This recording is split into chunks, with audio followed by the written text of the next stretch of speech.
ਤੁਸੀਂ ਲੀਡਰ ਹੋ, ਤੁਸੀਂ ਟਿਕਟਾਂ ਵੰਡਣ ਵਾਲੀ ਕਮੇਟੀ ਦੇ ਵਿੱਚ ਬੈਠੇ ਹੋ। ਅਗਰ ਕੁਝ ਹੈ ਤੁਸੀਂ ਸੋਚ ਸਮਝ ਕੇ ਟਿਕਟਾਂ ਦਿੱਤੀਆਂ ਹੋਣੀਆਂ ਤੇ ਫਿਰ ਆਪਣੇ ਪਰਿਵਾਰਾਂ 'ਚ ਇੰਝ ਹੋਣਾ ਨਹੀਂ ਚਾਹੀਦਾ। ਪਰ ਅਗਰ ਕੋਈ ਪੋਲੀਟੀਕਲ ਸਪੇਸ ਢੂੰਡਣ ਲਈ ਆਪਣੀ ਜਗ੍ਹਾ ਬਈ ਮੈਨੂੰ ਉਧਰੋਂ ਟਿਕਟ ਨਹੀਂ ਮਿਲੀ ਤਾਂ ਇੱਧਰੋਂ ਲੈ ਲਓ, ਤਾਂ ਉਹ ਬੜਾ ਮੰਦਭਾਗਾ ਹੁੰਦਾ ਆ। ਜੇ ਉਹ ਜੋੜ ਤੋੜ ਵਾਲੀ ਸਰਕਾਰ ਕਹਿੰਦੇ ਆ ਤਾਂ ਉਹ ਪੰਜਾਬ ਦਾ ਭਵਿੱਖ ਜੋੜ ਤੋੜ ਨਾਲ ਨਹੀਂ ਬਣਦਾ। ਘੱਟ ਬੋਲਦੇ ਹੋ, ਪਰ ਜਦੋਂ ਬੋਲਦੇ ਹੋ ਫਿਰ ਬੇਬਾਕੀ ਦੇ ਨਾਲ ਪਿਛਲੇ ਦਿਨੀ ਨਵਜੋਤ ਸਿੰਘ ਸਿੱਧੂ ਹੁਣਾਂ ਤੇ ਨਿਸ਼ਾਨਾ ਸਾਧਤਾ ਸੀ। ਸਰਕਾਰ ਕੁਝ ਹੋਰ ਕਰਦੀ ਜਾਂਦੀ, ਪਾਰਟੀ 'ਚ ਤੁਸੀਂ ਬਿਲਕੁਲ ਅਲੱਗ ਸਟੈਂਡ ਲੈ ਲੈਂਦੇ ਹੋ, ਪਾਰਟੀ ਦਾ ਸਟੈਂਡ ਬਿਲਕੁਲ ਅਲੱਗ ਹੈ, ਤਾਂ ਥੋੜ੍ਹਾ ਜਿਹਾ ਕਨਫਿਊਜ਼ਨ ਜਾਂਦਾ। ਬਹੁਤ ਸਾਰੀਆਂ ਪਾਰਟੀਆਂ ਦੇ ਆਗੂਆਂ ਨੂੰ ਬੀਜੇਪੀ ਅਪਰੋਚ ਕਰ ਰਹੀ ਹੈ, ਤੁਹਾਡੇ ਕਈ ਸਾਥੀ ਛੱਡ ਕੇ ਤੁਹਾਨੂੰ ਅਪਰੋਚ ਕੀਤਾ ਬੀਜੇਪੀ? ਹੁਣ ਵੀ ਚਰਚਾਵਾਂ ਆਉਂਦੀਆਂ, ਮੈਨੂੰ ਨਹੀਂ ਪਤਾ ਮੇਰੇ ਨਾਲ ਚਰਚਾਵਾਂ ਕਿਉਂ ਜੁੜ ਜਾਂਦੀਆਂ ਨੇ, ਪਰ ਮੇਰਾ ਸਟੈਂਡ ਬਹੁਤ ਕਲੀਅਰ ਹੈ। ਮੈਨੂੰ ਨਹੀਂ ਸਮਝ ਆਉਂਦੀ ਵੀ 7 ਮੰਤਰੀਆਂ ਦੀ ਲਿਸਟ ਕਿਉਂ ਜ਼ਾਹਰ ਕੀਤੀ ਜਾਂਦੀ ਹੈ ਔਰ ਫਿਰ ਉਹਦੇ 'ਤੇ ਮੀਡੀਆ ਟਰਾਇਲ ਚੱਲਦਾ ਆ। ਅੱਜ ਤਾਂ ਕੋਈ ਵੀ ਨਹੀਂ ਗਿਆ। ਅਸੀਂ ਲੋਕ ਹੁੰਦੇ ਹਾਂ ਸੌਣ ਦੇ ਅੰਨੇ, ਸਾਨੂੰ ਸਾਰੇ ਪਾਸੇ ਹਰਾ ਹਰਾ ਹੀ ਨਜ਼ਰ ਆਉਂਦਾ। ਕਿੰਨੀਆਂ ਸੀਟਾਂ ਲੱਗ ਰਿਹਾ ਤੁਹਾਨੂੰ ਕਿ ਜਿੱਤ ਜਾਓਗੇ? ਪਿਛਲੇ ਕੁਝ ਸਾਲਾਂ ਤੋਂ ਤੁਸੀਂ ਦੇਖਿਆ ਹੋਣਾ ਬੜਾ ਫੈਸਲਾ ਕੁਨ ਫਤਵਾ ਆਉਂਦਾ ਪੰਜਾਬ 'ਚ। ਇਸ ਵਾਰ ਵੀ ਉਸੇ ਤਰੀਕੇ ਦਾ ਆਏਗਾ। ਜਦੋਂ ਲੋਕ ਮੈਨੂੰ ਚੁਣਦੇ ਆ ਤਾਂ ਉਹ ਅਕ੍ਰੋਸ ਪਾਰਟੀ ਲਾਈਨ ਵੋਟਿੰਗ ਕਰਦੇ ਆ। ਕਦੀ ਕੋਈ ਇੱਕ ਪਾਰਟੀ ਨੇ ਕਾਂਗਰਸੀ ਇਕੱਲੀ ਵੋਟ ਕਰ ਰਹੀ ਆ, ਮੈਨੂੰ ਅਕਾਲੀ ਵੀ ਪਸੰਦ ਕਰਦੇ ਆ, ਮੈਨੂੰ ਬੀਜੇਪੀ ਵਾਲੇ ਵੀ ਪਸੰਦ ਕਰਦੇ ਆ। ਵਿਧਾਨ ਸਭਾ ਚੋਣਾਂ 2022 ਨੂੰ ਲੈ ਕੇ ਕਾਂਗਰਸ ਦੀ ਪਹਿਲੀ ਲਿਸਟ ਜਾਰੀ ਹੋਈ, ਜਿਸ ਤੋਂ ਬਾਅਦ ਉਮੀਦਵਾਰ ਆਪਣੀਆਂ ਤਿਆਰੀਆਂ ਖਿੱਚ ਰਹੇ ਨੇ, ਲਗਾਤਾਰ ਲੋਕਾਂ ਦੇ ਵਿੱਚ ਵਿਚਰ ਰਹੇ ਨੇ, ਵੋਟਰਸ ਦੇ ਨਾਲ ਗੱਲਬਾਤ ਕਰ ਰਹੇ ਨੇ। ਸਾਡੇ ਨਾਲ ਭਾਰਤ ਭੂਸ਼ਣ ਆਸ਼ੂ ਨੇ, ਕੈਬਨਿਟ ਮੰਤਰੀ, ਔਰ ਫਿਰ ਤੋਂ ਪਾਰਟੀ ਨੇ ਉਮੀਦਵਾਰ ਐਲਾਨਿਆ। ਆਸ਼ੂ ਜੀ, ਸਵਾਗਤ ਹੈ ਪ੍ਰੋ ਪੰਜਾਬ ਟੀਵੀ। ਸਤਿ ਸ਼੍ਰੀ ਅਕਾਲ ਜੀ। ਲੋਕਾਂ ਦੇ ਵਿੱਚ ਲਗਾਤਾਰ ਵਿਚਰ ਰਹੇ ਹੋ ਤੁਸੀਂ, ਔਰ ਉੱਥੇ ਅੱਜ ਇੱਕ ਵੱਡਾ ਧਮਾਕਾ ਵੀ ਕਰਤਾ। ਆਮ ਆਦਮੀ ਪਾਰਟੀ ਦਾ ਜੋ ਕੈਂਡੀਡੇਟ ਸੀ, ਉਮੀਦਵਾਰ ਨੂੰ ਕਾਂਗਰਸ ਦੇ ਵਿੱਚ ਸ਼ਾਮਲ ਕਰਵਾਇਆ। ਕਿਸ ਤਰ੍ਹਾਂ ਦੇਖਦੇ ਹੋ ਕੀ ਰਿਹਾ ਹੈ ਰਾਜਨੀਤੀ, ਕਿਹੜੇ ਬੰਨੇ ਜਾ ਰਹੀ ਹੈ ਪੰਜਾਬ ਦੀ? ਮੈਨੂੰ ਕੋਈ ਸਮਝ ਨਹੀਂ, ਪਰ ਹਾਂ ਅਗਰ ਕਿਸੇ ਨੂੰ ਪਾਲਿਸੀਆਂ ਕਰਕੇ ਜਾਂ ਕਿਸੇ ਦੀ ਵਰਕਿੰਗ ਪਸੰਦ ਆਉਂਦੀ ਹੈ, ਫਿਰ ਉਹ ਸ਼ਾਮਲ ਕਿਸੇ 'ਚ ਹੁੰਦਾ ਹੈ ਤਾਂ ਬਿਲਕੁਲ ਵੈਲਕਮ ਆ, ਆਉਣਾ ਚਾਹੀਦਾ ਆ। ਪਾਰਟੀਆਂ ਦਾ ਹਮੇਸ਼ਾ ਇਹ ਰਹਿੰਦਾ ਆ ਵੀ ਕਿਸੇ ਤਰੀਕੇ ਅਸੀਂ ਆਪਣਾ ਆਧਾਰ ਵਧਾਈਏ। ਪਰ ਅਗਰ ਕੋਈ ਪੋਲੀਟੀਕਲ ਸਪੇਸ ਢੂੰਡਣ ਲਈ ਆਪਣੀ ਜਗ੍ਹਾ ਬਈ ਮੈਨੂੰ ਉੱਧਰੋਂ ਟਿਕਟ ਨਹੀਂ ਮਿਲੀ ਤਾਂ ਇੱਧਰੋਂ ਲੈ ਲਓ, ਤਾਂ ਉਹ ਬੜਾ ਮੰਦਭਾਗਾ ਹੁੰਦਾ ਆ। ਉਹ ਤਾਂ ਬਿਲਕੁਲ ਹੀ ਇੱਕ ਲੋਕਾਂ ਨੂੰ ਵਰਗਲਾਉਣ ਵਾਲੀ ਗੱਲ ਹੁੰਦੀ ਆ। ਹੁਣ ਇਹ ਮਿਲੀ ਮਿਲਾਈ ਟਿਕਟ ਛੱਡ ਕੇ ਅਗਰ ਆ ਰਿਹਾ ਤਾਂ ਕਿਸ ਸੋਚ ਨਾਲ ਆ ਰਿਹਾ, ਉਹਨੂੰ ਕੀ ਆਮ ਆਦਮੀ ਪਾਰਟੀ 'ਚ ਪਸੰਦ ਨਹੀਂ ਆਇਆ ਤੇ ਕਾਂਗਰਸ ਪਾਰਟੀ 'ਚ ਕੀ ਪਸੰਦ ਆਇਆ, ਇਹ ਤਾਂ ਉਹ ਦੱਸ ਸਕਦਾ ਆ। ਪਰ ਮੈਂ ਵੈਲਕਮ ਕਰੂੰਗਾ। ਟਿਕਟ ਛੱਡ ਕੇ ਆਉਣਾ ਆਮ ਆਦਮੀ ਪਾਰਟੀ ਦੀ ਬਹੁਤ ਬੜੀ ਗੱਲ ਹੁੰਦੀ। ਹੋਰ ਵੀ ਲੋਕ ਆ ਰਹੇ ਨੇ? ਮੈਂ ਤਾਂ ਉਮੀਦ ਕਰੂੰਗਾ ਹੋਰ ਵੀ ਬੰਦੇ ਆਉਣ। ਠੀਕ ਹੈ ਆਸ਼ੂ ਜੀ, ਤੁਹਾਡੇ ਹਲਕੇ ਦੀ ਗੱਲ ਕਰੀਏ ਤਾਂ ਕੀ ਕਹਿੰਦੇ ਆ ਲੋਕ? ਕਿਉਂਕਿ ਸਰਕਾਰ ਸੀਗੀ ਤੁਹਾਡੀ, ਲੋਕ ਨਾਰਾਜ਼ਗੀ ਜ਼ਾਹਿਰ ਕਰ ਰਹੇ ਨੇ ਜਾਂ ਸਾਰੇ ਕੰਮ ਠੀਕ ਠਾਕ ਕਰਵਾਤੇ ਸੀ ਲੋਕਾਂ ਨੇ? ਲੋਕ ਸਾਨੂੰ ਨਾ ਅਸੀਂ ਲੋਕ ਹੁੰਦੇ ਹਾਂ ਸੌਣ ਦੇ ਅੰਨੇ, ਸਾਨੂੰ ਸਾਰੇ ਪਾਸੇ ਹਰਾ ਹਰਾ ਹੀ ਨਜ਼ਰ ਆਉਂਦਾ ਹੈ। ਹਾਂ, ਪਰ ਇੰਨੀ ਗੱਲ ਜ਼ਰੂਰ ਆ ਵੀ ਪਿਛਲੇ 5 ਸਾਲ 'ਚ ਅਸੀਂ ਮਿਹਨਤ ਬੜੀ ਕਰੀ ਹੈ ਇਲਾਕੇ ਨੂੰ ਸੰਵਾਰਨ ਦੀ। ਜੋ ਲੋਕਾਂ ਦੀ ਸੋਚ ਸੀ ਉਹਨੂੰ ਕਿਸ ਤਰੀਕੇ ਇੰਪਲੀਮੈਂਟ ਕਰਨਾ ਆ, ਇੱਥੇ ਦਾ ਇਨਫਰਾਸਟਰਕਚਰ ਹੈ ਕਿਵੇਂ ਅਪਗ੍ਰੇਡ ਕਰਨਾ ਆ, ਇੱਥੇ ਜਿਹੜੀਆਂ ਐਜੂਕੇਸ਼ਨਲ ਇੰਸਟੀਟਿਊਸ਼ਨਸ ਨੂੰ ਕਿਵੇਂ ਸਟਰੈਂਥਨ ਕਰਨਾ ਆ, ਸਾਡਾ ਹੈਲਥ ਇਨਫਰਾਸਟਰਕਚਰ ਕਿਵੇਂ ਅਪਗ੍ਰੇਡ ਕਰਨਾ ਆ। ਇਹ ਸਾਰੀਆਂ ਚੀਜ਼ਾਂ ਦੀ ਇੱਕ ਸੋਚ ਸੀਗੀ ਜਿਹਨੂੰ ਲੈ ਕੇ ਅਸੀਂ 5 ਸਾਲ, ਮੈਂ ਔਰ ਸਾਡੀ ਜਿਹੜੀ ਕਾਉਂਸਲਰਸ ਦੀ ਟੀਮ ਹੈ, ਉਹਨਾਂ ਨੇ ਕਾਫੀ ਐਫਰਟ ਕਰੇ। ਔਰ ਮੈਂ ਸਮਝਦਾ ਹਾਂ ਵੀ ਜਿਹੜੇ ਸਾਡੇ ਐਫਰਟ ਨੇ ਉਹ ਲੋਕਾਂ ਨੂੰ ਅੱਛੇ ਲੱਗਣਗੇ। ਔਰ ਜੋ 20 ਤਰੀਕ ਨੂੰ ਹੁਣ ਇਲੈਕਸ਼ਨ ਹੋਣ ਜਾ ਰਿਹਾ, ਉਹਦੇ 'ਚ ਸਾਨੂੰ ਬਾਕਾਇਦਾ ਤੌਰ 'ਤੇ ਭਰਵਾਂ ਹੁੰਗਾਰਾ ਮਿਲੇਗਾ। ਬਹੁਤ ਘੱਟ ਬੋਲਦੇ ਹੋ, ਪਰ ਜਦੋਂ ਬੋਲਦੇ ਹੋ ਫਿਰ ਬੇਬਾਕੀ ਦੇ ਨਾਲ ਪਿਛਲੇ ਦਿਨੀ ਨਵਜੋਤ ਸਿੰਘ ਸਿੱਧੂ ਹੁਣਾਂ ਤੇ ਨਿਸ਼ਾਨਾ ਸਾਧਤਾ ਸੀ। ਫਿਰ ਮਮਤਾ ਜੀ ਹੁਣਾਂ ਵੱਲੋਂ, ਤੁਹਾਡੇ ਵਾਈਫ ਵੀ, ਉਹਨਾਂ ਵੱਲੋਂ ਵੀ ਇੱਕ ਟਵੀਟ ਕੀਤਾ ਗਿਆ ਜੋ ਬੜਾ ਚਰਚਾ ਦਾ ਵਿਸ਼ਾ ਰਿਹਾ। ਕੀ ਨਾਰਾਜ਼ਗੀਆਂ ਸੀਗੀਆਂ ਕੁਛ ਜਾਂ ਕੀ ਸੀਗਾ? ਨਹੀਂ, ਐਸੀ ਗੱਲ ਨਹੀਂ ਹੁੰਦੀ। ਉਹਦੀ ਆਪ ਦੀ ਸੋਚ ਆ। ਅਗਰ ਉਹਨਾਂ ਨੇ ਔਰਤਾਂ ਦੇ ਬਾਰੇ ਕੁਛ ਸਮਝਿਆ ਤਾਂ ਉਹਨੇ ਆਪਣਾ ਵਿਚਾਰ ਰੱਖੇ ਹੈ। ਅਗਰ ਮੈਂ ਪਾਰਟੀ ਦੇ ਅੰਦਰ ਕੁਝ ਸਮਝਦਾ ਹਾਂ ਤਾਂ ਮੈਂ ਆਪਣੇ ਵਿਚਾਰ ਰੱਖਦਾ ਹਾਂ। ਅਗਰ ਵਿਚਾਰ ਰੱਖਣ ਨੂੰ ਕੁਛ ਧਮਾਕਾ ਕਹਿੰਦੇ ਹੋ ਤਾਂ ਇਹ ਤੁਸੀਂ ਧਮਾਕਾ ਸਮਝੋ ਜਾਂ ਕੁਝ ਸਮਝੋ, ਪਰ ਮੇਰੀ ਇੱਕ ਆਪ ਦੀ ਸੋਚ ਸੀਗੀ। ਔਰ ਮੇਰੀ ਨਹੀਂ, ਰਾਦਰ ਸਾਰੇ ਕਾਂਗਰਸ ਦੇ ਕੈਡਰ ਦੀ ਸੋਚ ਸੀਗੀ ਵੀ ਜੋ ਵੀ ਅੱਗੋਂ ਸਾਡੀ ਲੀਡਰਸ਼ਿਪ ਵੱਲੋਂ ਆਉਣਾ ਚਾਹੀਦਾ ਆ, ਉਹ ਇੱਕ ਯੂਨਾਈਟਿਡ ਫੇਸ ਆਉਣਾ ਚਾਹੀਦਾ। ਹੁਣ ਪਿੱਛੇ ਪ੍ਰਭੂ ਕਿਰਪਾ ਨਾਲ ਅੱਛਾ ਚੱਲ ਰਿਹਾ ਤਾਂ ਮੈਂ ਅੱਛਾ ਵੀ ਬੋਲਾਂਗਾ, ਪਰ ਅਗਰ ਚੰਨੀ ਸਾਹਿਬ ਉਹਨਾਂ ਦਾ ਬ੍ਰਦਰ ਇਹ ਪਾਰਟੀ ਲਾਈਨ ਤੋਂ ਹਟ ਕੇ ਕਹਿੰਦਾ ਤਾਂ ਮੈਂ ਉਹਨਾਂ ਨੂੰ ਵੀ ਕਹੂੰਗਾ ਵੀ ਘਰ ਆਪਣਾ ਜ਼ਰੂਰ ਇਕੱਠਿਆਂ ਕਰੋ। ਤੁਸੀਂ ਲੀਡਰ ਹੋ, ਤੁਸੀਂ ਟਿਕਟਾਂ ਵੰਡਣ ਵਾਲੀ ਕਮੇਟੀ ਦੇ ਵਿੱਚ ਬੈਠੇ ਹੋ, ਅਗਰ ਕੁਝ ਹੈ ਤੁਸੀਂ ਸੋਚ ਸਮਝ ਕੇ ਟਿਕਟਾਂ ਦਿੱਤੀਆਂ ਹੋਣੀਆਂ ਤੇ ਫਿਰ ਆਪਣੇ ਪਰਿਵਾਰਾਂ 'ਚ ਇੰਝ ਹੋਣਾ ਨਹੀਂ ਚਾਹੀਦਾ। ਇਸੇ ਤਰੀਕੇ ਮੈਂ ਸਿੱਧੂ ਸਾਹਿਬ ਨੂੰ ਵੀ ਕਿਹਾ ਸੀ ਵੀ ਜੇ ਕੋਈ ਮਾਡਲ ਦੇਣਾ ਵੀ ਹੈ ਤੇ ਮੈਨੀਫੈਸਟੋ ਕਮੇਟੀ ਹੈ, ਕਾਂਗਰਸ ਦੇ ਆਪ ਦੇ ਤਰੀਕੇ ਨੇ ਕੰਮ ਕਰਨ ਦੇ, ਉਹਦੇ ਥਰੂ ਦਿਓ। ਤੁਹਾਡੀ ਆਪ ਦੀ ਜੋ ਸੋਚ ਹੈ ਪੰਜਾਬ ਲਈ ਲਿਆਓ ਔਰ ਉਹਨਾਂ ਨੂੰ ਬੋਲੋ। ਸਰਕਾਰ ਕੁਝ ਹੋਰ ਕਰਦੀ ਜਾਂਦੀ, ਪਾਰਟੀ 'ਚ ਤੁਸੀਂ ਬਿਲਕੁਲ ਅਲੱਗ ਸਟੈਂਡ ਲੈ ਲੈਂਦੇ ਹੋ, ਪਾਰਟੀ ਦਾ ਸਟੈਂਡ ਬਿਲਕੁਲ ਅਲੱਗ ਹੈ ਤਾਂ ਥੋੜ੍ਹਾ ਜਿਹਾ ਕਨਫਿਊਜ਼ਨ ਜਾਂਦੀ ਹੈ ਸਾਰੇ ਵਰਕਰਸ 'ਚ। ਸੀਐਮ ਚਰਨਜੀਤ ਸਿੰਘ ਚੰਨੀ ਹੁਣਾਂ ਦੇ ਭਰਾ ਵੀ ਬਾਗੀ ਹੋਏ ਨੇ, ਉਹ ਕਹਿੰਦੇ ਕਿ ਟਿਕਟ ਤੇ ਹੱਕ ਹੀ ਨਹੀਂ ਸੀ ਜੀਪੀ ਹੁਣਾਂ ਦਾ, ਕਹਿੰਦੇ ਮੈਂ ਤਾਂ ਲਗਾਤਾਰ ਵਿਚ ਰਿਹਾ ਸੀ। ਇਸ ਚੀਜ਼ ਨੂੰ ਕਿੱਦਾਂ ਦੇਖਦੇ ਹੋ, ਕਿਉਂਕਿ ਇੱਕ ਸੁਨੇਹਾ ਕੀ ਜਾਂਦਾ ਜਦੋਂ ਖੁਦ ਸੂਬੇ ਦਾ ਸੀਐਮ ਹੋਵੇ ਉਸ ਦਾ ਭਰਾ ਹੀ ਇਸ ਤਰ੍ਹਾਂ ਦੀਆਂ ਗੱਲਾਂ ਕਰੇ। ਮੇਰਾ ਖਿਆਲ ਚੰਨੀ ਸਾਹਿਬ ਸਮਝਦਾਰ ਨੇ, ਉਹਨਾਂ ਨੇ ਪਾਰਟੀ ਵੀ ਸਾਂਭ ਲੈਣੀ ਹੈ ਔਰ ਭਰਾ ਵੀ ਸਾਂਭ ਲੈਣਾ, ਕੋਈ ਮੈਨੂੰ ਮੁਸ਼ਕਿਲ ਲੱਗਦੀ ਨਹੀਂ। ਹਾਂ, ਇੱਕੋਦਮ ਜਦੋਂ ਟਿਕਟਾਂ ਅਨਾਊਂਸ ਹੁੰਦੀਆਂ ਤਾਂ ਜਿਨ੍ਹਾਂ ਨੂੰ ਨਹੀਂ ਮਿਲਦੀਆਂ, ਜਿਹੜੇ ਸੋਚ ਰਹੇ ਹੁੰਦੇ ਆ, ਉਹਨਾਂ 'ਚ ਇੱਕ ਵਾਰੀ ਨਾਰਾਜ਼ਗੀ ਜ਼ਰੂਰ ਆਉਂਦੀ ਹੈ, ਪਰ ਉਹ ਛੇਤੀ ਹੋਈ ਸਾਂਭ ਲਈ ਜਾਂਦੀ ਹੈ ਪਾਰਟੀਆਂ ਵੱਲੋਂ। ਸੋ ਕੱਲ੍ਹ ਦੀ ਨਾਰਾਜ਼ਗੀ ਨੂੰ ਐਂ ਲੈ ਲੈਣਾ ਵੀ ਪਾਰਟੀ ਲਈ ਹਮੇਸ਼ਾ ਲਈ ਨਾਰਾਜ਼ਗੀ ਚੱਲੇਗੀ, ਉਹ ਮੈਨੂੰ ਲੱਗਦਾ ਨਹੀਂ ਹੈ। ਉਹ ਡਾਕਟਰ ਮਨੋਹਰ ਸਿੰਘ ਹੁਣੇ ਵੀ ਬੜੇ ਕਾਬਲ ਔਰ ਸਿਆਣੇ ਬੰਦੇ ਨੇ। ਮੈਨੂੰ ਲੱਗਦਾ ਜਦੋਂ ਐਡਾ ਵੱਡੇ ਸਟੇਕਸ ਹੋਣ ਪਰਿਵਾਰਾਂ ਦੇ ਅਤੇ ਉਦੋਂ ਕਈ ਵਾਰ ਛੋਟੀਆਂ ਗੱਲਾਂ ਇਗਨੋਰ ਕਰਨੀਆਂ ਪੈਂਦੀਆਂ, ਆਪਣੇ ਕੁਰਬਾਨੀਆਂ ਵੀ ਦੇਣੀਆਂ ਪੈਂਦੀਆਂ। ਘੱਟ ਟਿਕਟਾਂ ਕੱਟੀਆਂ ਨੇ, ਚਰਚਾ ਸੀ ਆਸ਼ੂ ਜੀ ਕਿ ਜ਼ਿਆਦਾ ਟਿਕਟਾਂ ਕੱਟੀਆਂ ਜਾ ਸਕਦੀਆਂ, ਇਹ ਬੈਲੈਂਸ ਕਰਨ ਦੀ ਕੋਸ਼ਿਸ਼ ਸੀਗੀ ਕਿਤੇ ਦੂਸਰੇ ਬੰਨੇ ਜਿਹੜੇ ਨਾਰਾਜ਼ ਹੋ ਕੇ ਕੈਪਟਨ ਵਾਲੇ ਬੰਨੇ ਜਾਂ ਬੀਜੇਪੀ ਵਾਲੇ ਬੰਦੇ ਨਾ ਚਲੇ ਜਾਣ, ਕਿਉਂਕਿ ਕੁਝ ਇੱਕ ਸਾਥੀ ਤਾਂ ਟਿਕਟਾਂ ਦੇ ਅਨਾਊਂਸ ਤੋਂ ਪਹਿਲਾਂ ਹੀ ਚਲੇ ਗਏ ਸੀ, ਰਾਣਾ ਸੋਢੀ ਹੁਣੀ ਚਲੇ ਗਏ, ਫਤਿਹ ਬਾਜਵਾ ਹੁਣੀ ਚਲੇ ਗਏ, ਬਲਵਿੰਦਰ ਲਾਡੀ ਹੁਣੀ ਕਹਿੰਦੇ ਇਸ ਤੱਕ ਘਰ ਦੇ ਨਾ ਰਹੇ ਨਾ ਘਾਟ ਦੇ। ਮੈਂ ਇਹਦੇ 'ਤੇ ਮੈਂ ਜ਼ਿਆਦਾ ਕਮੈਂਟ ਨਹੀਂ ਕਰਨਾ ਚਾਹੂੰਗਾ। ਹਾਈ ਕਮਾਂਡ ਨੇ ਸੋਚਿਆ ਹੋਣਾ, ਬੜਾ ਵੱਡਾ ਪ੍ਰੋਸੀਜਰ ਹੈ ਕਾਂਗਰਸ ਪਾਰਟੀ।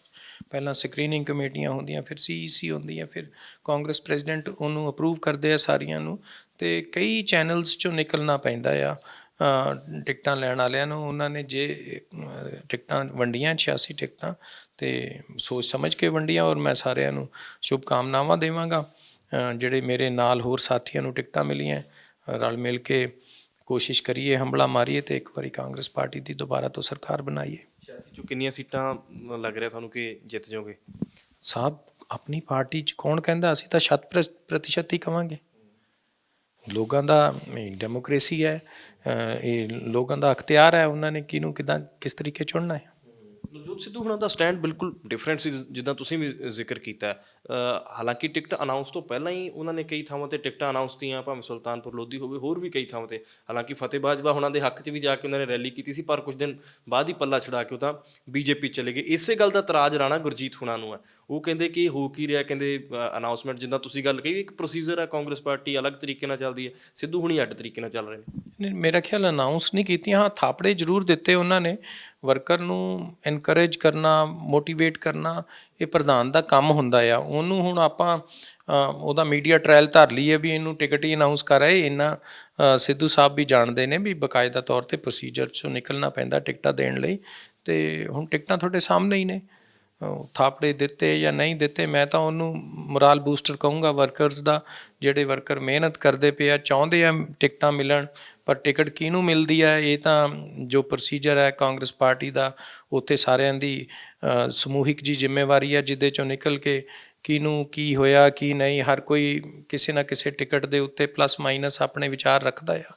ਅਲਟੀਮੇਟਲੀ ਜੋ ਕੰਸੈਂਸਸ ਹੁੰਦਾ ਉਹ ਸਾਹਮਣੇ ਆ ਜਾਂਦਾ ਹੈ। 5 ਸਾਲ ਦੀ ਸਰਕਾਰ, 4.5 ਸਾਲ ਕੈਪਟਨ ਅਮਰਿੰਦਰ ਸਿੰਘ, ਫਿਰ ਥੋੜ੍ਹਾ ਸਮਾਂ ਚਰਨਜੀਤ ਸਿੰਘ ਚੰਨੀ ਹੁਣੀ ਕਹਿੰਦੇ ਮੈਨੂੰ ਤਾਂ ਬਹੁਤ ਘੱਟ ਸਮਾਂ ਮਿਲਿਆ। ਚੈਲੰਜ ਕਿਹੜੇ ਆ ਤੁਹਾਨੂੰ ਜਿਹੜੇ ਪੇਸ਼ ਆ ਰਹੇ ਆ ਜੀ, ਲਗਾਤਾਰ ਲੋਕਾਂ ਦੇ ਵਿੱਚ ਵਿਚਰ ਰਹੇ ਹੋ? 5 ਸਾਲ ਦੀ ਸਰਕਾਰ ਹੋਣ ਤੋਂ ਬਾਅਦ ਹੁਣ ਕਿਹੜੇ ਚੈਲੰਜ ਆ ਰਹੇ ਆ, ਲੋਕ ਕੀ ਪੁੱਛ ਰਹੇ ਨੇ? 5 ਸਾਲ ਦੀ ਸਰਕਾਰ 'ਚੋਂ 4.5 ਸਾਲ ਕੈਪਟਨ ਸਾਹਿਬ ਨੇ ਕੱਢੇ। ਕੋਵਿਡ ਦਾ ਟਾਈਮ 1.5 ਸਾਲ ਤੋਂ ਵੱਧ ਤਾਂ ਕੋਵਿਡ 'ਚ ਹੀ ਰਿਹਾ, ਔਰ ਕੋਵਿਡ ਦੀ ਮੈਨੇਜਮੈਂਟ ਜੋ ਪੰਜਾਬ ਦੀ ਰਹੀ, ਚਾਹੇ ਅੱਜ ਕੈਪਟਨ ਸਾਹਿਬ ਸਾਡੇ ਨਾਲ ਨਹੀਂ ਹੈ, ਪਰ ਮੈਂ ਬੜੀ ਬੇਬਾਕੀ ਨਾਲ ਕਹੂੰਗਾ ਉਹ ਮੈਨੇਜਮੈਂਟ ਸਾਰੇ ਹਿੰਦੁਸਤਾਨ ਨੇ ਵਰਡ ਨੇ ਸਰਾਹੀ। ਈਵਨ ਸੈਂਟਰਲ ਗੌਰਮੈਂਟ ਵੀ ਪੰਜਾਬ ਦਾ ਮਾਡਲ ਹਮੇਸ਼ਾ ਐਡਮਾਇਰ ਕਰਦੀ ਸੀਗੀ। ਉਹ ਟਾਈਮ ਲੰਘ ਗਿਆ, ਬਾਕੀ ਟਾਈਮ ਮਿਲਿਆ, ਉਹਦੇ 'ਚ ਕਾਫੀ ਚੀਜ਼ਾਂ ਜਿਹੜੀਆਂ ਮੈਨੀਫੈਸਟੋ 'ਚ ਲਿਖੀਆਂ ਸੀ ਨੇਪਰੇ ਚਾੜ੍ਹਨ ਦੀ ਕੋਸ਼ਿਸ਼ ਕੀਤੀ ਗਈ। ਕੁਛ ਚੀਜ਼ਾਂ ਜਿਹੜੀਆਂ ਰਹਿ ਗਈਆਂ, ਅਤੇ ਜਦੋਂ ਚੰਨੀ ਸਾਹਿਬ ਨੂੰ ਮੌਕਾ ਮਿਲਿਆ ਅਤੇ ਬੜੀ ਤੇਜ਼ੀ ਨਾਲ ਸਰਕਾਰ ਹਰਕਤ 'ਚ ਆਈ। ਜਿਹੜੀ ਸਪੀਡ ਵੀ ਉਹਦੀ ਇੱਕੋ ਦਮ ਘੱਟ ਸੀਗੀ, ਉਹ ਖੁੱਲ੍ਹ ਕੇ ਕੰਮ ਕੀਤਾ, ਲੋਕਾਂ ਦੀ ਸੋਚ ਨੂੰ ਖੁੱਲ੍ਹ ਕੇ ਲੋਕਾਂ ਤਾਈਂ ਪਹੁੰਚਾਉਣ ਦੀ ਕੋਸ਼ਿਸ਼ ਕੀਤੀ, ਔਰ ਉਹਦਾ ਮੇਰਾ ਖਿਆਲ ਰਿਜ਼ਲਟ ਵੀ ਅੱਛਾ ਆਏਗਾ। ਤੁਹਾਡੇ ਹੋਰਡਿੰਗ ਬੜਾ ਚਰਚਾ ਦਾ ਵਿਸ਼ਾ ਬਣੇ ਰਹੇ ਕਈ ਦਿਨ, ਜਿਹੜੇ ਕਹਿੰਦੇ ਕਿ ਨਾ ਤਾਂ ਕਾਂਗਰਸ ਦਾ ਪੰਜਾ, ਨਾ ਕੋਈ ਕਾਂਗਰਸ ਦਾ ਝੰਡਾ, ਨਾ ਕਿਸੇ ਪ੍ਰਧਾਨ ਦੀ ਫੋਟੋ, ਆਸ਼ੂ ਜੀ ਹੁਣਾਂ ਦੇ ਇਕੱਲਿਆਂ ਦੇ ਫੋਟੋ ਲੱਗੇ, ਭਰਤੂਸ਼ਨ ਆਸ਼ੂ ਹੁਣਾਂ ਦੇ। ਬਹੁਤ ਜਗ੍ਹਾ 'ਤੇ ਇੱਦਾਂ ਹੁੰਦਾ ਆ ਇਹ, ਪਰ ਕੋਈ ਚਰਚਾ ਦਾ ਵਿਸ਼ੇ ਨਹੀਂ ਸੀਗਾ। ਚਰਚਾ ਦਾ ਵਿਸ਼ੇ ਕਿਸੇ ਇੱਕ ਜਰਨਲਿਸਟ ਵੱਲੋਂ ਬਣਾਉਣ ਦੀ ਕੋਸ਼ਿਸ਼ ਕਰੀ ਗਈ ਜੀ, ਇਹ 7 ਜਾ ਰਹੇ ਹੈ ਜੀ ਮੰਤਰੀ, ਜਿਹੜਾ ਬਿਲਕੁਲ ਬਕਵਾਸ ਗੱਲਾਂ ਸੀਗੀਆਂ। ਉਹਦੇ 'ਚੋਂ ਇੱਕ ਆਸ਼ੂ ਦਾ ਇਹ ਹੋਰਡਿੰਗ ਚੁਣ ਲਓ, ਲਿਸਟ ਜੀ ਵਾਇਰਲ ਹੋ ਗਈ ਸੀ ਬਹੁਤ ਜ਼ਿਆਦਾ। ਉਹ ਬੇਕਾਰ ਦੀਆਂ ਗੱਲਾਂ। ਉਹਦੇ 'ਤੇ ਮੇਰਾ ਖਿਆਲ ਇਸ ਇਲੈਕਸ਼ਨ 'ਚ ਮੁੱਦਾ ਤਾਂ ਨਹੀਂ ਹੋਏਗਾ। ਜਿੱਦਾਂ ਕਿ ਕੁਝ ਲੋਕ ਛੱਡ ਕੇ ਚਲੇ ਗਏ, ਚਰਚਾ ਜ਼ਰੂਰ ਸੀਗੀ, ਪਰ ਕਦੇ ਲੱਗਦਾ ਕਿ ਭਰਤਭੂਸ਼ਣ ਆਸ਼ੂ ਹੁਣੀ ਛੱਡਣ ਦਾ ਸੋਚ ਸਕਦੇ ਸੀਗੇ? ਜਿਸ ਤਰੀਕੇ ਦੇ ਨਾਲ ਇੱਕ ਲਿਸਟ ਵਾਇਰਲ ਹੋਈ, ਉਹਦੇ ਵਿੱਚ ਤੀਜੇ ਨੰਬਰ ਤੇ ਨਾਂ ਸੀਗਾ ਤੁਹਾਡਾ। ਨਹੀਂ, ਨਾਮ ਤਾਂ 7ਵੇਂ ਨੰਬਰ 'ਤੇ ਹੀ ਸੀਗਾ, ਪਰ ਮੇਰਾ ਨਾ ਬਹੁਤ ਕਲੀਅਰ ਜਿਹਾ ਸਟੈਂਡ ਰਿਹਾ ਸਾਹਿਬ। 2012 'ਚ ਵੀ ਕਿਸੇ ਸੂਬੇ ਦੇ ਹੁਕਮਰਾਨ ਨੇ ਮੈਨੂੰ ਜੁਆਇਨ ਕਰਵਾਉਣ ਦੀ ਕੋਸ਼ਿਸ਼ ਕੀਤੀ ਸੀਗੀ, ਅਤੇ ਹੁਣ ਵੀ ਚਰਚਾਵਾਂ ਆਉਂਦੀਆਂ। ਮੈਨੂੰ ਨਹੀਂ ਪਤਾ ਮੇਰੇ ਨਾਲ ਚਰਚਾਵਾਂ ਕਿਉਂ ਜੁੜ ਜਾਂਦੀਆਂ ਨੇ, ਪਰ ਮੇਰਾ ਸਟੈਂਡ ਬਹੁਤ ਕਲੀਅਰ ਹੈ। ਇੱਕ ਜਗ੍ਹਾ ਖੜੋ ਜਾਂ ਘਰ ਬੈਠੋ। ਅਗਰ ਪਸੰਦ ਨਹੀਂ ਆਏਗਾ ਪਾਰਟੀ ਨੂੰ ਮੇਰੀ ਵਰਕਿੰਗ ਤੋਂ, ਜਾਂ ਸਮਝ ਲਏਗੀ ਵੀ ਇਹਨੇ ਜੋ ਦੇਣਾ ਸੀਗਾ ਪਾਰਟੀ ਔਰ ਸਰਕਾਰ ਨੂੰ ਦੇ ਦਿੱਤਾ ਵੀ ਹੁਣ ਇਹਨੂੰ ਕਿੱਧਰ ਹੋਰ ਜ਼ਿੰਮੇਵਾਰੀ ਦਿਓ, ਤਾਂ ਮੈਂ ਇੱਥੇ ਹੀ ਰਹਿ ਕੇ ਜ਼ਿੰਮੇਵਾਰੀ ਨਿਭਾਉਣ ਦੀ ਕੋਸ਼ਿਸ਼ ਕਰੂੰਗਾ। ਲੋਕ ਜਾਣਗੇ ਬਈ ਹਾਂ, ਹੁਣ ਇਲੈਕਟੋਰਲ ਪੋਲੀਟਿਕਸ 'ਚ ਇਹਨੇ ਬਹੁਤ ਕੁਛ ਦੇ ਦਿੱਤਾ, ਇਹਨੂੰ ਜੋ ਕੁਛ ਇਹਨੇ ਲੁਧਿਆਣੇ ਨੂੰ ਦੇਣਾ ਸੀ ਇਹਦੇ ਤੋਂ ਲੈ ਲਿਆ। ਲੋਕ ਕਹਿਣਗੇ ਘਰ ਛੱਡ ਕੇ ਬੈਠੋ। ਮੈਂ ਐਵੇਂ ਪਾਰਟੀਆਂ ਪੂਟੀਆਂ ਬਦਲਣ 'ਚ ਇਤਬਾਰ ਨਹੀਂ ਰੱਖਦਾ, ਕਿਉਂਕਿ ਮੇਰੀ ਜਿਹੜੀ ਚੋਇਸ ਹੈ ਨਾ, ਜਦੋਂ ਲੋਕ ਮੈਨੂੰ ਚੁਣਦੇ ਆ ਤਾਂ ਉਹ ਅਕ੍ਰੋਸ ਪਾਰਟੀ ਲਾਈਨ ਵੋਟਿੰਗ ਕਰਦੇ ਆ। ਕਦੀ ਕੋਈ ਇੱਕ ਪਾਰਟੀ ਨੇ ਕਾਂਗਰਸੀ ਇਕੱਲੀ ਵੋਟ ਕਰ ਰਹੀ ਆ ਮੈਨੂੰ, ਅਕਾਲੀ ਵੀ ਪਸੰਦ ਕਰਦੇ ਆ ਮੈਨੂੰ, ਬੀਜੇਪੀ ਵਾਲੇ ਵੀ ਪਸੰਦ ਕਰਦੇ ਆ, ਸਾਰੇ ਪਾਸਿਓਂ ਵੋਟ ਮਿਲਦੀ ਹੈ। ਤਾਂ ਫਿਰ ਇਹ ਭੁੱਲ ਜਾਈਦਾ ਹੈ ਇਲੈਕਸ਼ਨ ਤੋਂ ਬਾਅਦ ਵੀ ਅਸੀਂ ਕਿਸੇ ਵਿਸ਼ੇਸ਼ ਪਾਰਟੀ ਤੋਂ ਜਿੱਤ ਕੇ ਆਏ ਹਾਂ, ਸਭ ਨੂੰ ਇੱਕੋ ਹੀ ਨਜ਼ਰੇ ਦੇਖਣ ਦੀ ਕੋਸ਼ਿਸ਼ ਕਰੀਦੀ ਹੈ। ਦੱਸੋ, ਬਹੁਤ ਸਾਰੀਆਂ ਪਾਰਟੀਆਂ ਦੇ ਆਗੂਆਂ ਨੂੰ ਬੀਜੇਪੀ ਅਪਰੋਚ ਕਰ ਰਹੀ ਹੈ, ਤੁਹਾਡੇ ਕਈ ਸਾਥੀ ਛੱਡ ਕੇ ਚਲੇ, ਤੁਹਾਨੂੰ ਅਪਰੋਚ ਕੀਤਾ ਬੀਜੇਪੀ? ਨਾ, ਕਦੀ ਵੀ ਨਹੀਂ। ਔਰ ਕਰੇਗਾ ਕਿਉਂ? ਮੈਨੂੰ ਨਹੀਂ ਸਮਝ ਆਉਂਦੀ ਵੀ 7 ਮੰਤਰੀਆਂ ਦੀ ਲਿਸਟ ਕਿਉਂ ਜ਼ਾਹਰ ਕੀਤੀ ਜਾਂਦੀ ਹੈ ਔਰ ਫਿਰ ਉਹਦੇ 'ਤੇ ਮੀਡੀਆ ਟਰਾਇਲ ਚੱਲਦਾ ਆ। ਅੱਜ ਤਾਂ ਕੋਈ ਵੀ ਨਹੀਂ ਗਿਆ। ਇਹ ਫਿਰ ਇਹਦਾ ਮਤਲਬ ਬੇਸਲੈਸ ਗੱਲਾਂ ਆ ਨਾ। ਭਵਿੱਖ ਕੀ ਦੇਖਦੇ ਹੋ ਜਿਹੜੇ ਬੀਜੇਪੀ ਦੇ ਵਿੱਚ ਗਏ ਨੇ? ਮੈਂ ਤਾਂ ਸਭ ਨੂੰ ਸ਼ੁਭਕਾਮਨਾਵਾਂ ਦੇਣਾ, ਚਾਹੇ ਇੱਧਰੋਂ ਉੱਧਰ ਗਏ ਆ, ਚਾਹੇ ਉੱਧਰੋਂ ਕੋਈ ਕਿੱਧਰ ਹੋਰ ਜਾ ਰਿਹਾ। ਉਹ ਆਪਣਾ ਸਿਆਸੀ ਭਵਿੱਖ ਤਲਾਸ਼ ਕਰ ਰਹੇ ਹੈ। ਅਗਰ ਲੋਕ ਚਾਹਣਗੇ, ਸੋਚਣ ਵਾਲੀ ਗੱਲ ਤਾਂ ਇਹ ਹੈ ਵੀ ਲੋਕਸ਼ਾਹੀ 'ਚ ਆਵਾਜ਼ ਤਾਂ ਲੋਕਾਂ ਦੀ ਚੱਲਣੀ ਹੈ। ਬੀਜੇਪੀ ਦਾਅਵਾ ਕਰਦੀ ਹੈ ਕਿ ਅਸੀਂ ਸਰਕਾਰ ਬਣਾ ਰਹੇ ਹਾਂ। ਕੱਲ੍ਹ ਹਰਜੋਤ ਕਮਲ ਹੁਣਾਂ ਨਾਲ ਮੈਂ ਗੱਲ ਕਰ ਰਿਹਾ ਸੀ, ਉਹ ਕਹਿੰਦੇ ਕਿ ਟਿਕਟ ਕੱਟਣ ਮਗਰੋਂ ਬੀਜੇਪੀ 'ਚ ਸ਼ਾਮਲ ਹੋ ਗਏ। ਉਹ ਕਹਿੰਦੇ ਕਿ ਸਾਡੇ ਵਾਲੇ ਬਹੁਤ ਸਕੀਮੀਆਂ ਜੋੜ ਤੋੜ ਲਾ ਕੇ ਬੀਜੇਪੀ ਸਰਕਾਰ ਬਣਾ ਜੂਗੀ। ਇਹ ਜੇ ਉਹ ਜੋੜ ਤੋੜ ਵਾਲੀ ਸਰਕਾਰ ਕਹਿੰਦੇ ਹੈ ਤਾਂ ਉਹ ਪੰਜਾਬ ਦਾ ਭਵਿੱਖ ਜੋੜ ਤੋੜ ਨਾਲ ਨਹੀਂ ਬਣਦਾ। ਜੋ ਲੋਕਾਂ ਨੇ ਜਿਹਨੂੰ ਫਤਵਾ ਦੇਣਾ ਹੈ, ਅੱਜ ਕੱਲ੍ਹ ਪਿਛਲੇ ਕੁਝ ਸਾਲਾਂ ਤੋਂ ਤੁਸੀਂ ਦੇਖਿਆ ਹੋਣਾ, ਬੜਾ ਫੈਸਲਾਕੁਨ ਫਤਵਾ ਆਉਂਦਾ ਪੰਜਾਬ 'ਚੋਂ। ਇਸ ਵਾਰ ਵੀ ਉਸੇ ਤਰੀਕੇ ਦਾ ਆਏਗਾ। ਇਹਨੇ ਵਿਰੋਧ ਦੇ ਬਾਵਜੂਦ ਲੱਗਦਾ ਤੁਹਾਨੂੰ ਕਿੰਨੀਆਂ ਕੁ ਸੀਟਾਂ ਦਾ ਮਾਰਜਨ, ਕਿਉਂਕਿ ਜੇ ਆਕਲਨ ਕਰੀਏ ਤਾਂ? ਮੈਂ ਤਾਂ ਇਹੀ ਕਹਿਣਾ ਵੀ ਤੁਸੀਂ ਜੇ ਅਗਲਾ ਸਵਾਲ ਇਹ ਵੀ ਪੁੱਛੋ ਵੀ ਤੁਹਾਡਾ ਮੁਕਾਬਲਾ ਕਿਹਦੇ ਨਾਲ ਹੈ, ਤਾਂ ਮੈਂ ਇਹੀ ਕਹੂੰਗਾ ਸਾਡਾ ਮੁਕਾਬਲਾ ਸਾਡੀ ਪਰਫਾਰਮੈਂਸ ਨਾਲ ਹੈ। ਸਾਡੀ ਪਿਛਲੀ ਜੋ 2017 ਦੀ ਪਰਫਾਰਮੈਂਸ ਸੀ ਉਹਦੇ ਨਾਲ ਹੈ। ਅਸੀਂ ਕੋਸ਼ਿਸ਼ ਕਰਾਂਗੇ ਉਹਨੂੰ ਬੀਟ ਕਰੀਏ। ਆਮ ਆਦਮੀ ਪਾਰਟੀ ਵੀ ਇੱਕ ਬੰਨੇ ਦਾਅਵਾ ਕਰ ਰਹੀ ਹੈ, ਠੋਕ ਵਜਾ ਕੇ ਕਹਿੰਦੇ ਕਿ ਸਾਡੀ ਸਰਕਾਰ ਬਣਨ ਜਾ ਰਹੀ ਹੈ। ਕਿਸ ਤਰ੍ਹਾਂ ਦੇਖਦੇ ਹੋ ਇਹਨਾਂ ਸਾਰੀਆਂ ਚੀਜ਼ਾਂ ਨੂੰ? ਬਿਲਕੁਲ, ਜਦੋਂ ਕੋਈ ਮੈਦਾਨ 'ਚ ਹੁੰਦਾ ਹੈ ਡਰ ਕੇ ਤਾਂ ਆਉਂਦਾ ਨਹੀਂ, ਉਹ ਇਹ ਸੋਚ ਕੇ ਹੀ ਆਉਂਦਾ ਵੀ ਅਸੀਂ ਸਰਕਾਰ ਬਣਾਉਣ ਜਾ ਰਹੇ ਹਾਂ। ਅਤੇ ਅਗਰ ਉਹਨਾਂ ਨੇ ਸੋਚ ਲਿਆ ਤਾਂ ਫਿਰ ਕੀ ਮਾੜਾ ਹੈ? ਜਿਵੇਂ ਤੁਸੀਂ ਵੀ ਕਹਿ ਰਹੇ ਹੋ, ਸਾਰੇ ਹੀ ਦਾਅਵਾ ਕਰ ਰਹੇ ਨੇ, ਆਪੋ ਆਪਣਾ ਸਭ ਦਾ ਦਾਅਵਾ। ਬਗੈਰ ਦਾਅਵੇ ਤੋਂ ਕੋਈ ਮੁਕਾਬਲੇ 'ਚ ਜਾਂਦਾ ਹੈ ਜੀ? ਸਭ ਨੇ ਇਹ ਸੋਚ ਕੇ ਹੀ ਜਾਣਾ ਹੁੰਦਾ ਵੀ ਮੈਂ ਜਿੱਤ ਰਿਹਾ, ਦੂਸਰੇ ਬੰਦੇ ਸਾਰੇ ਹਾਰ ਰਹੇ ਆ। ਪਰ ਜੋ ਲੋਕ ਚਾਹਣਗੇ ਹੋਏਗਾ ਉਹੀ। ਲੋਕਲ ਲੈਵਲ 'ਤੇ ਕਿਹੜੀਆਂ ਦਿੱਕਤਾਂ ਜਾਂ ਕਿਹੜੇ ਮੁੱਦੇ ਹੋਰ ਰਹਿ ਗਏ ਜਿਹੜੇ ਤੁਹਾਨੂੰ ਲੱਗਦਾ ਹੈ ਕਿ ਇੱਕ ਮੌਕਾ ਹੋਰ ਚਾਹੀਦਾ ਤਾਂ ਉਹ ਸਾਰੇ ਨਿਪਟਾ ਦਿਓਗੇ? ਕਾਫੀ ਚੀਜ਼ਾਂ ਹੈ। ਅਸੀਂ ਜਿਸ ਤਰੀਕੇ ਲੁਧਿਆਣੇ ਦੀ ਨੁਹਾਰ ਬਦਲਣ 'ਤੇ ਕੰਮ ਕਰਿਆ, ਜਿਹੜੇ ਲੁਧਿਆਣੇ ਦੇ ਕੋਰ ਇਸ਼ੂਜ਼ ਸੀਗੇ ਉਹਨਾਂ ਨੂੰ ਚੱਕਿਆ ਅਤੇ ਉਹਨਾਂ ਨੂੰ ਐਡਰੈਸ ਕਰਨ ਦੀ ਕੋਸ਼ਿਸ਼ ਕੀਤੀ ਹੈ। ਇਸੇ ਤਰੀਕੇ ਉਹ ਜਿੱਦਾਂ ਕੁਛ ਪ੍ਰੋਜੈਕਟ ਚੱਲ ਰਹੇ ਨੇ, ਕੁਛ ਪੂਰੇ ਹੋ ਗਏ, ਕੁਛ ਪਾਈਪਲਾਈਨ 'ਚ ਨੇ, ਹਾਲੇ ਪ੍ਰੋਸੈਸ 'ਚ ਨੇ। ਅਸੀਂ ਚਾਹਾਂਗੇ ਮੌਕਾ ਮਿਲੇ, ਅਗਰ ਲੋਕਾਂ ਨੂੰ ਇਹ ਚੰਗਾ ਲੱਗਦਾ ਆ ਵੀ ਜਿਸ ਤਰੀਕੇ ਅਸੀਂ 5 ਸਾਲ ਲਗਾਏ ਨੇ, ਸਾਨੂੰ ਇੱਕ 5 ਸਾਲ ਹੋਰ ਮਿਲਣ ਤਾਂ ਲੁਧਿਆਣਾ ਵਾਕਈ ਬਦਲਿਆ ਲੁਧਿਆਣਾ ਨਜ਼ਰ ਆਏਗਾ। ਜੋ ਲੁਧਿਆਣਾ ਲੋਕਾਂ ਨੇ ਦੇਖਿਆ ਸੀ ਉਹ ਲੁਧਿਆਣਾ ਨਹੀਂ ਰਹੇਗਾ। ਲੁਧਿਆਣੇ ਨੂੰ ਇੰਡਸਟਰੀਅਲ ਟਾਊਨ ਕਰਕੇ ਕਹਿੰਦੇ ਸੀਗੇ ਵੀ ਇਹ ਬਹੁਤ ਜ਼ਿਆਦਾ ਪੋਲਿਊਟਿਡ ਸ਼ਹਿਰ ਹੈ, ਇੱਥੇ ਟ੍ਰੈਫਿਕ ਦੀ ਬੜੀ ਮੈਸ ਹੈ। ਅਸੀਂ ਸੜਕਾਂ, ਅਸੀਂ ਪੁਲ, ਅਸੀਂ ਪਾਰਕਸ, ਅਸੀਂ ਵੈਲੀਜ਼, ਅਸੀਂ ਸਾਰੀਆਂ ਇਸ਼ੂਜ਼ ਨੂੰ ਐਡਰੈਸ ਕਰਨ ਦੀ ਕੋਸ਼ਿਸ਼ ਕੀਤੀ ਹੈ। ਇੱਥੇ ਬੁੱਢਾ ਨਾਲਾ ਨਸੂਰ ਬਣਿਆ ਹੋਇਆ, 40 ਸਾਲ ਤੋਂ ਕਿਸੇ ਨੇ ਸੋਚ ਹੀ ਨਹੀਂ ਰੱਖੀ। ਉਹਦੇ 'ਤੇ ਐਡਾ ਵੱਡਾ ਪ੍ਰੋਜੈਕਟ ਅਸੀਂ ਸ਼ੁਰੂਆਤ ਕਰਵਾ ਦਿੱਤੀ ਹੈ ਬੁੱਢੇ ਨਾਲੇ ਨੂੰ ਸਾਫ਼ ਕਰਾਉਣ ਦਾ। ਸਿੱਧਵਾਂ ਕਿਵੇਂ ਅਸੀਂ ਬਚਾ ਕੇ ਰੱਖਣੀ ਹੈ, ਕਿਉਂਕਿ ਵਾਟਰ ਬਾਡੀਜ਼ ਜਿਹੜੀਆਂ ਨੇ ਉਹ ਕਿਸੇ ਵੀ ਸੂਬੇ ਦੀ ਔਰ ਖ਼ਾਸ ਤੌਰ 'ਤੇ ਕਿਸੇ ਸ਼ਹਿਰ ਦੀ ਨਾ ਉਹ ਸੌਗਾਤ ਹੁੰਦੀਆਂ ਨੇ। ਅਸੀਂ ਉਹਨਾਂ ਨੂੰ ਕਿਸ ਤਰੀਕੇ ਦੁਬਾਰਾ ਬਣਾਉਣਾ, ਬੁੱਢੇ ਨਾਲੇ ਨੂੰ ਬੁੱਢਾ ਦਰਿਆ ਬਣਾਉਣਾ ਔਰ ਸਿੱਧਵਾਂ ਕਨਾਲ ਨੂੰ ਬਿਊਟੀਫਾਈ ਕਰਕੇ ਹੋਰ ਖੂਬਸੂਰਤ ਬਣਾਉਣਾ, ਇਹੀ ਸੋਚ ਲੈ ਕੇ ਤੁਰੇ ਹੋਏ। ਔਰ ਇੱਥੇ ਦਾ ਪੋਲਿਊਸ਼ਨ ਲੈਵਲ ਅੱਜ ਜੇ ਤੁਸੀਂ ਨੋਟ ਕਰੋ, ਸਾਡਾ ਏਅਰ ਕੁਆਲਿਟੀ ਇੰਡੈਕਸ ਦੇ ਵਿੱਚ ਲੁਧਿਆਣਾ ਪੰਜਾਬ ਦੇ ਕਈ ਸ਼ਹਿਰਾਂ ਨਾਲੋਂ ਪਿੱਛੇ ਆਉਂਦਾ ਹੈ। ਅਸੀਂ ਇਹ ਮਾਣ ਮਹਿਸੂਸ ਕਰਦੇ ਹਾਂ ਵੀ ਲੁਧਿਆਣਾ ਅੱਗੇ ਨਾਲੋਂ ਖੂਬਸੂਰਤ ਹੋ ਰਿਹਾ ਹੈ। ਇੱਥੇ ਦਾ ਵਾਤਾਵਰਨ ਸ਼ੁੱਧ ਹੋ ਰਿਹਾ, ਲੋਕਾਂ ਨੂੰ ਅਸੀਂ ਸਹੀ ਔਰ ਸਾਫ਼ ਸੁਥਰੀ ਇੱਥੇ ਸਹੂਲੀਅਤ ਦੇਣ ਦੀ ਕੋਸ਼ਿਸ਼ ਕਰ ਰਹੇ ਹਾਂ। ਸੀਐਮ ਚਿਹਰੇ ਨੂੰ ਲੈ ਕੇ ਚਰਚਾ ਚੱਲ ਰਹੀ ਸੀ, ਤੁਹਾਨੂੰ ਕੀ ਲੱਗਦਾ ਕੌਣ ਹੋਣਾ ਚਾਹੀਦਾ ਪੰਜਾਬ ਦਾ ਸੀ? ਸਾਡੀ ਹਾਈ ਕਮਾਂਡ ਬੜੀ ਸੂਝਵਾਨ ਹੈ, ਉਹ ਸਾਡੀ ਸਟੇਟ ਲੀਡਰਸ਼ਿਪ ਨਾਲ ਗੱਲਬਾਤ ਕਰਕੇ ਠੀਕ ਟਾਈਮ 'ਤੇ ਠੀਕ ਡਿਸੀਜਨ ਲਏਗੀ। ਜੇ ਅੱਜ ਉਹਨਾਂ ਦਾ ਡਿਸੀਜਨ ਹੈ ਵੀ ਕੁਲੈਕਟਿਵਲੀ ਸਾਰੇ ਲੀਡਰਸ ਨੇ ਜਾਣਾ ਆ ਇਲੈਕਸ਼ਨਸ, ਤੇ ਮੈਂ ਸਮਝਦਾ ਇਹ ਸਾਰਿਆਂ ਨੂੰ ਇਕੱਠੇ ਹੋ ਕੇ ਅੱਜ ਇਕਜੁੱਟ ਹੋ ਕੇ ਇਸ ਲੜਾਈ ਨੂੰ ਅੱਗੇ ਲੈ ਜਾਣਾ ਚਾਹੀਦਾ ਹੈ। ਸਿੰਘ ਚੰਨੀ ਹੋ ਸਕਦੇ ਨੇ ਫੇਸ, ਲੱਗਦਾ ਆਸ਼ੂਸ਼ ਸਾਹਿਬ? ਕੋਈ ਵੀ ਹੋ ਸਕਦਾ ਆ, ਕੋਈ ਵੀ ਹੋ ਸਕਦਾ ਆ। ਜਿਹੜਾ ਕਹਿੰਦੇ ਕਿ ਸਾਡੇ 3 ਫੇਸ ਨੇ, ਸੁਨੀਲ ਜਾਖੜ ਹੋਣੀ ਨੇ, ਚਰਨਜੀਤ ਸਿੰਘ ਚੰਨੀ ਨੇ ਤੇ ਨਵਜੋਤ ਸਿੰਘ ਸਿੱਧੂ। ਉਹ ਤਾਂ ਅੱਜ ਜੋ ਹੋਰਡਿੰਗ ਲੱਗੇ ਹੋਏ ਨੇ ਉਹਨਾਂ 'ਤੇ ਵੀ ਸਭ ਨੂੰ ਦਿਖ ਰਿਹਾ, ਤਿੰਨੋਂ ਹੀ ਬਿਲਕੁਲ ਇਕੱਠੇ ਬੈਠੇ ਆ। ਤੇ ਤਿੰਨੋਂ ਸੀਐਮ ਕਿੱਦਾਂ ਹੋਣਗੇ?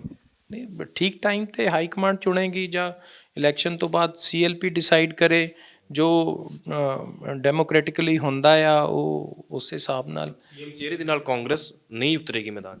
ਇਹ ਹਾਈ ਕਮਾਂਡ ਨੇ ਡਿਸਾਈਡ ਕਰਨਾ ਹੈ। ਮੈਂ ਇਹਦੇ 'ਤੇ ਕੋਈ ਨਾ ਕਮੈਂਟ ਕਰਨਾ ਚਾਹੂੰਗਾ, ਕਿਉਂਕਿ ਮੈਂ ਡਿਸਿਪਲਿਨ 'ਚ ਬੱਝਾ ਹੋਇਆ ਅਤੇ ਮੈਨੂੰ ਇਜਾਜ਼ਤ ਨਹੀਂ ਦਿੰਦਾ ਉਹ ਡਿਸਿਪਲਿਨ ਵੀ ਕੁਛ ਵੀ ਇਹਦੇ 'ਤੇ ਕਹਿਣ ਨੂੰ।